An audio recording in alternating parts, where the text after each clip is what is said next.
Hello bikers, বাইকের battery down হয়ে গেলে কিভাবে ঠিক করবেন আজকের পুরো প্রসেসটি দেখিয়ে দিব। তো যারা নতুন বাইক কেনার পরে 2-3 বছর চালানোর পরে সেলফে স্টার্ট নেয় না, যে বাইকগুলো এফআই মানে কিক নেই, তারা কিন্তু ব্যাটারি ডাউন হয়ে গেলে খুব ঝামেলায় পড়তে হয়। যেমন আমি পড়েছি, আমার ব্যাটারিটা ডাউন হয়ে গেছে, বাট হেডলাইট জ্বলে, হরেন হয়, কিন্তু মাঝে মাঝে স্টার্ট নেয় না সেলফে, তখন আমাকে ধাক্কা দিয়ে স্টার্ট উঠাতে হয়। তো গতকালকে রাত্রে আমি এরকম ঝামেলায় পড়েছি। এছাড়াও মাঝে মাঝে আমি এরকম ঝামেলায় পড়ি। তো দেখা গেছে একটু যদি মিটারটা জ্বলে থাকে বা মিটারের বাইকের লাইন দেওয়া থাকে এবং সাথে সাথে অফ না করা হয়, কিছুক্ষণ পর সেলফ আর স্টার্ট নেয় না। তো আমি ব্যাটারিটা খুলেছি মাত্র। তো যারা সুজুকি জিক্সার এসএফ ব্যবহার করেন তারা হয়তো বা নাও জানতে পারেন যে কিট খুলে কিভাবে বাইকের ব্যাটারি বের করতে হয়। তো এই নিয়ে আমি একটা ভিডিও করেছি কিভাবে মানে বাইকের কিট ডিসঅ্যাম্বলি করতে হয়, আপনারা আমার চ্যানেলে গিয়ে দেখে নেবেন। তো এই যে ব্যাটারিটা আমি খুলেছি অলরেডি। তো এখন এই ব্যাটারিটা কিভাবে ঠিক করি আপনারা দেখেন। এই প্রসেসে আশা করি 99% কাজ হবে। তারপরেও যদি না হয় তাহলে বাধ্য হয়ে ব্যাটারি চেঞ্জ করতে হবে, আর কোনো উপায় নেই। তবে যে কয়দিন চালানো যায়। তো এই হলো আমার বাইকের ব্যাটারি। তো এটা এক্সাইডের একটি ব্যাটারি, এটা ড্রাই সেল ব্যাটারি। তো আপনারা একটা জাস্ট স্ক্রু ড্রাইভার নেবেন। তো এটা আমার বাইকের ভিতরে টুলস, বাইকের যে টুলস বক্স সেটার ভিতরেই ছিল। আর একটা এরকম সিরিঞ্জ নেবেন। আর আপনাদের বাসায় যদি আইপিএস থাকে অথবা সৌরবিদ্যুৎ, তার ব্যাটারিতে যে পানি ভরেন সেই পানিগুলো আপনারা নেবেন। তো এই আমার বাসায় দুটোই আছে। আর আপনাদের বাসায় যদি পানি না থাকে তাহলে এগুলোর খুবই দাম কম। 1 লিটার পানি আমার মনে হয় যে 10-12 টাকা হবে। এই এই টোটাল 5 লিটারেরটা 70 টাকা নিয়েছিল আমার আমার কাছ থেকে, এই যে 5 লিটার। তো এগুলো আসলে আপনারা একটু চাইলেই দিবে যে কোনো ব্যাটারি দোকানে, আপনার কাছ থেকে মনে হয় টাকাও নিবে না। আর তো যাই হোক, এখন আপনারা এটা খুলবেন। এখানে তো এখানে কিন্তু লেখা আছে ডু নট ওপেন। এখন কথা হচ্ছে যেটা আপনাকে খুলতে নিষেধ করছে, তারপরেও আপনাকে খুলতে হবে, কারণ এটা তো একদম নষ্ট। তো নষ্ট তো হয়েই গেছে। তো যে কয়দিন ইউজ করা যায়, তাহলে তো আর ভালো হলে তো আর এটা খোলার প্রয়োজন পড়তো না। তো এটা প্রথমে আপনার এই কভারটা খুলে ফেলবেন।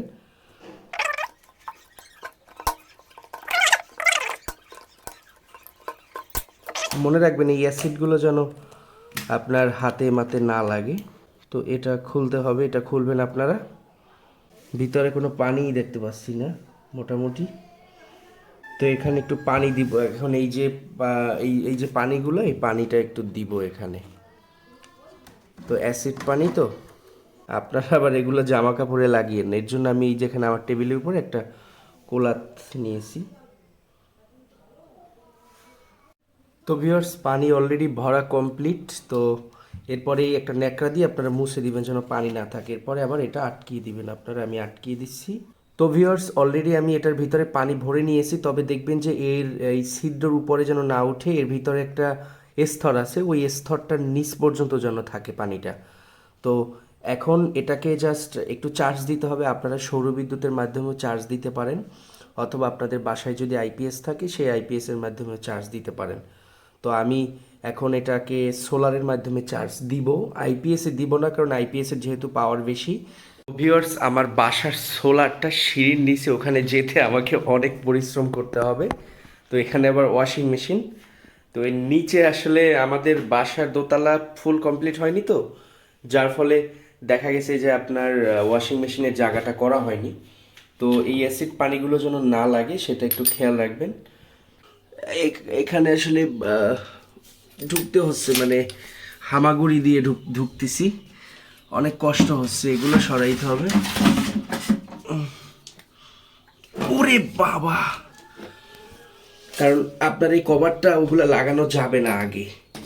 আগে লাগালে কি হবে, আপনার অ্যাসিড ফুটতে পারে, তো সেগুলো বাইকে পড়তে পারে। তো উফ, এই ভিতরে অলরেডি চলে আসছি।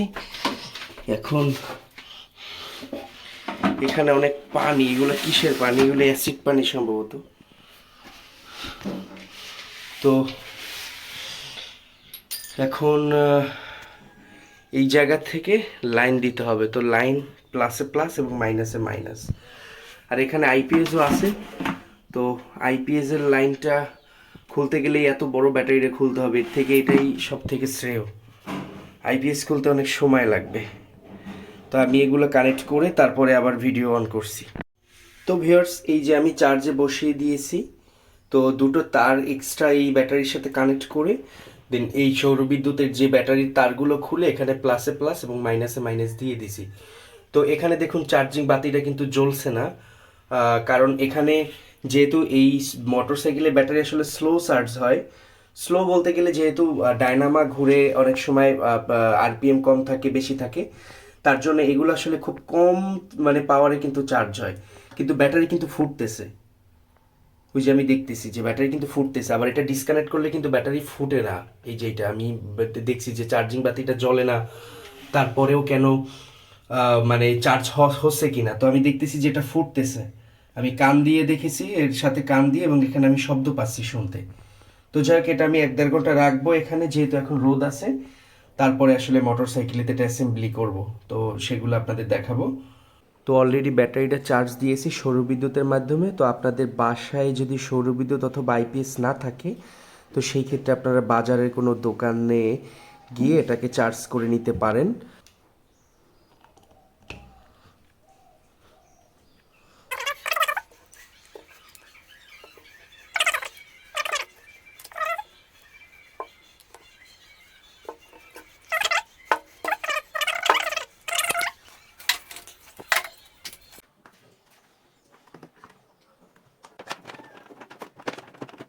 তো অলরেডি সব কিছু অ্যাসেম্বলি কমপ্লিট, এখন দেখবো স্টার্ট উঠে কিনা।